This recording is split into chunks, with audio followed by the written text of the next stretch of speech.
नमस्कार दोस्तों, आपका स्वागत है मेरे YouTube चैनल ईबीडी पाठशाला पे। दोस्तों फाइनली आरआरसी 01 2019 का जो है आपका ऑफिशियल नोटिफिकेशन जारी कर दिया गया है। जी हाँ दोस्तों, आरआरसी यानी रेलवे रिक्रूटमेंट सेल के द्वारा जो ग्रुप डी के 1 लाख से अधिक पदों पर जो आपकी वैकेंसी आने वाली थी, जिसका जो है ऑनलाइन प्रक्रिया शुरू कर दी जाएगी। कल से उसका जो है आपका ऑफिशियल नोटिफिकेशन जारी कर दिया गया है। उसमें आपको बताया गया है कि आपका जो है किस रेलवे रिक्रूटमेंट सेल के तहत। जी हाँ दोस्तों, कुल मिलाकर रेलवे रिक्रूटमेंट सेलों की संख्या 16 है, जिसमें आपको बताया गया है कि किस रेलवे रिक्रूटमेंट सेल के तहत किस पोस्ट के लिए कितनी वैकेंसी है और आपको जो है एलिजिबिलिटी क्राइटेरिया क्या है और आपका जो है किस दिन से फॉर्म शुरू होगा और किस दिन आपका जो है लास्ट हो जाएगा, यानी किस दिन तक आप जो है ऑनलाइन फॉर्म जारी भर सकते हैं।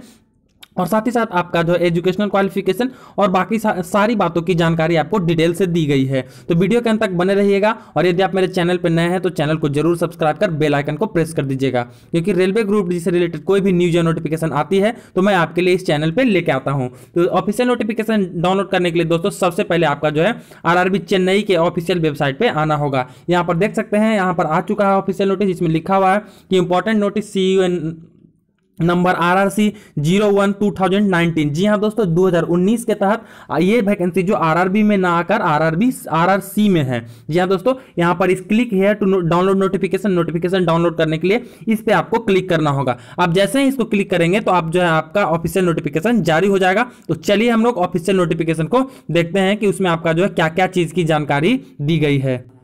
तो चलिए दोस्तों, हम लोग फाइनली ऑफिशियल नोटिफिकेशन पे आ गए हैं। तो चलिए हम लोग इस ऑफिशियल नोटिफिकेशन में सारे डिटेल को देख लेते हैं। यहाँ पर देख सकते हैं detail centralised employment notice RRC 01 2019। जी हाँ दोस्तों, ये मैं बार बार कह रहा हूँ कि ये जो है आपका आरआरसी यानी रेलवे रिक्रूटमेंट बोर्ड के तहत रेलवे रिक्रूटमेंट सेल के द्वारा ये वैकेंसी निकाली गई है। तो चलिए हम लोग बाकी सब डिटेल को देखते हैं। तो सबसे पहला जो दोस्तों सेंट्रलाइज्ड एम्प्लॉयमेंट नोटिस के तहत आपका जो है recruitment various post in level 1 to 7 CPC पे मैट्रिक्स।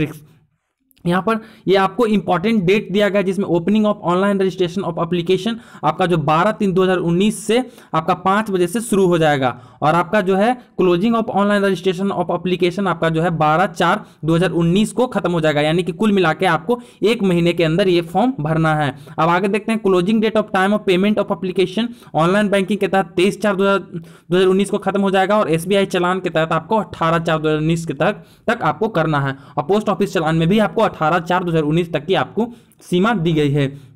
अब फाइनल सबमिशन ऑफ एप्लीकेशन आपका जो 26/4/2019 तक कर सकते हैं। जी हाँ दोस्तों, यानी 12/4/2019 तक आप रजिस्ट्रेशन करके छोड़ देते हैं, उसके बाद आप 26/4/2019 तक ऑनलाइन एप्लीकेशन को सबमिट कर सकते हैं। आप कंप्यूटर बेस्ड टेस्ट यानी जी हाँ दोस्तों, आपका जो एक ही मात्र सिंगल CBT होता है वो जो है आपका टेंटेटिव शेड्यूल जो है आपका सितंबर से अक्टूबर में होगा। तो जी हाँ दोस्तों, यदि आप अभी से मन से प्रिपरेशन करना शुरू करते हैं तो आपके पास लगभग 7 महीने का समय है और इस 7 महीने में आप बहुत ही अच्छे तरीके से प्रिपरेशन कर सकते हैं। चलिए हम लोग आगे डिटेल को देखते हैं।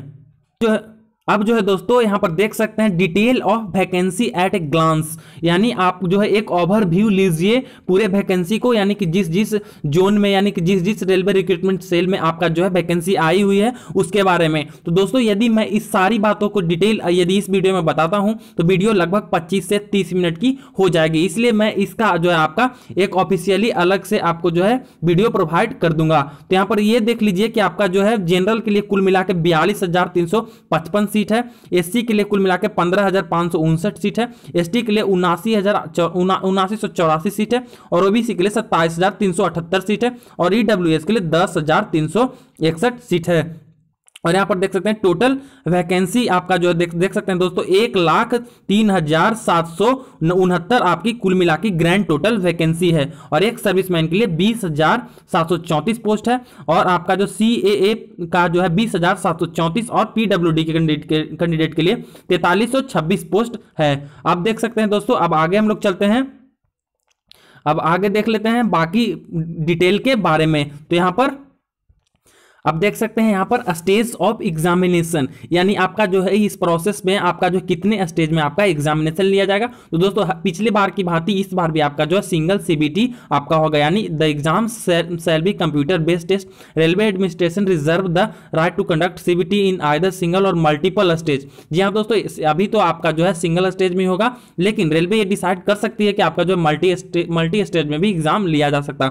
Candidate qualifying in the CBT shall be have undergoes a physical efficiency test, यानी उसके बाद जो है दोस्तों पीईटी और डॉक्यूमेंट वेरिफिकेशन सारी प्रक्रिया के भांति हर बार की भांति उसी प्रकार किया जाएगा। अब यहां पर देख सकते हैं नॉर्मलाइजेशन के बारे में, जो इस बार का सारा खेल बिगाड़ा है। तो उस हिसाब से दोस्तों mark will be normalise for CBT involving multi session. जी हाँ दोस्तों, फिर से आपको नॉर्मलाइज किया जाएगा। तो उस हिसाब से आपको अच्छे से प्रिपरेशन करना है। आपका जो है लक बाय चांस इसमें आपका जो है सिलेक्शन हो भी सकता है और नहीं भी हो सकता है, इसके कारण से इस पर आपको डिपेंडेंट नहीं रहना है। इस बार आप देख ही सकते हैं कि किस प्रकार से नॉर्मलाइजेशन ने कितना बड़ा रोल अदा किया है। अब आगे देखते हैं short listing for PET. PET में शॉर्ट लिस्टेड होने के बाद जो है दोस्तों आपका जो है उसके बाद आपका पीईटी लिया जाएगा और उसके बाद डॉक्यूमेंट वेरिफिकेशन के लिए बुलाया जाएगा। चलिए दोस्तों, अब हम लोग आगे की डिटेल की ओर बढ़ते। अब दोस्तों एक और चीज देख लेते हैं, हम लोग एज लिमिट के बारे में देख सकते हैं। तो एज लिमिट जो दोस्तों 18 से आपका 33 साल के बीच में होना चाहिए। अब मेन बात आता है दोस्तों एजुकेशनल क्वालिफिकेशन पे। तो एजुकेशनल क्वालिफिकेशन के तहत रेलवे पहले बोल रही थी कि आपका जो है डिप्लोमा का ही सिर्फ ये इसमें भरा जाएगा, लेकिन उसके बाद फिर से आपको 10th वालों के लिए एलिजिबल कर दिया गया है। यहाँ पर देख सकते हैं candidate should have required minimum educational qualification indicate for post in annexure A of this CN for recognize board और NCVT SCVT as a the closing date of online registration. The those awaiting result of the final examination of the prescribed minimum educational qualification should not apply. Note: diploma degree in engineering will not be accepted in lieu of course complete acted apprentice ITI. Also graduate apprentice will not be accepted in lieu of course complete at apprentice. यहाँ पर note में जो देख सकते हैं दोस्तों, इसका मतलब है दोस्तों कि ये जो है आपका इसमें जो है आप यदि अप्रेंटिस या फिर आप डिप्लोमा डिग्री कर रहे हैं तो उसमें यदि आप जो है कंप्लीट नहीं किए हैं तो उसको जो है आपका एक्सेप्ट नहीं किया जाएगा, आपको जो है 10th लेवल पर ही किया जाएगा। और इसमें दोस्तों एजुकेशनल क्वालिफिकेशन के तहत किस पोस्ट के लिए क्या एजुकेशनल क्वालिफिकेशन है उसके बारे में बताया गया है। तो दोस्तों मैं बता दूं कि सारे आपके पोस्ट के लिए मात्र आपका जो है एजुकेशनल क्वालिफिकेशन 10th पास होना चाहिए। जी हाँ दोस्तों, आप जो है 10th पास हैं तो आप 1,03,000 पोस्ट के लिए फाइट कर सकते हैं, या फिर आप ITI किए हुए हैं या फिर आप सिर्फ 10th पास हो, इसमें कोई दिक्कत या फिर कोई आपका जो है भेदभाव नहीं किया जाए। तो चलिए दोस्तों हम लोग एक बार आपको बता देते हैं, जो ऑफिशियल नोटिफिकेशन में बताया गया है कि सभी पोस्ट के लिए आपका पैरामीटर क्या है। तो यहां पर देख सकते हैं मिनिमम एजुकेशनल क्वालिफिकेशन 10th पास या फिर आप ITI for institute of recognized by NCVT और SCVT इक्विवेलेंट और national apprentice certificate of NA granted by NCVT। जी हाँ दोस्तों, आपको कोई परेशान नहीं होना है। यदि आप ITI नहीं किए हैं तो आपका जो है इसमें सिलेक्शन नहीं होगा। आप ITI किए हुए हैं या नहीं किए हुए उससे कोई मतलब नहीं है, आपका जो है सिर्फ 10th पास होना चाहिए। और यहां पर देख सकते हैं सारे पोस्ट के बारे में कुल मिलाकर 17 पोस्ट आया हुआ है। तो जब आप फॉर्म भरते समय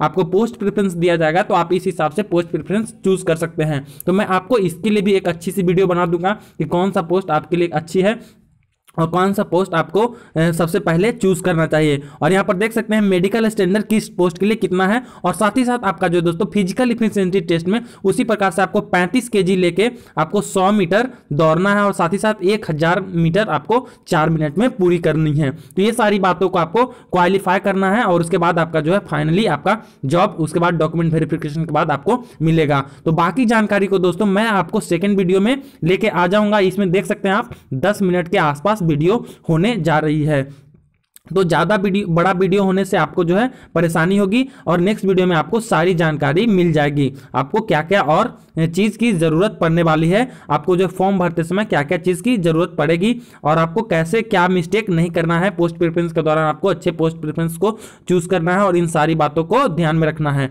इसके लिए दोस्तों आपको एक काम करना होगा कि चैनल का बेल आइकन जरूर प्रेस कर दीजिएगा, चैनल को सब्सक्राइब कर लीजिएगा, क्योंकि रेलवे ग्रुप डी से रिलेटेड इस पर आपको जो है अच्छी आपका जो है जनरल साइंस बहुत ही पूछी गई थी इसमें। आपका जो है जो पिछली बार ग्रुप डी हुई थी तो उसमें जो है जनरल साइंस पे इस चैनल पे आपका जो है अच्छी सी क्लास शुरू होने वाली है, जिसमें आपको जनरल साइंस में कोई भी दिक्कत नहीं होगी।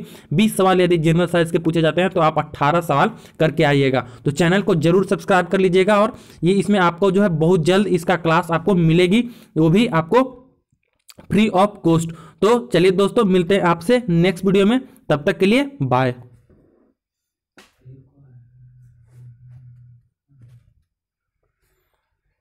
पढ़ दिया है।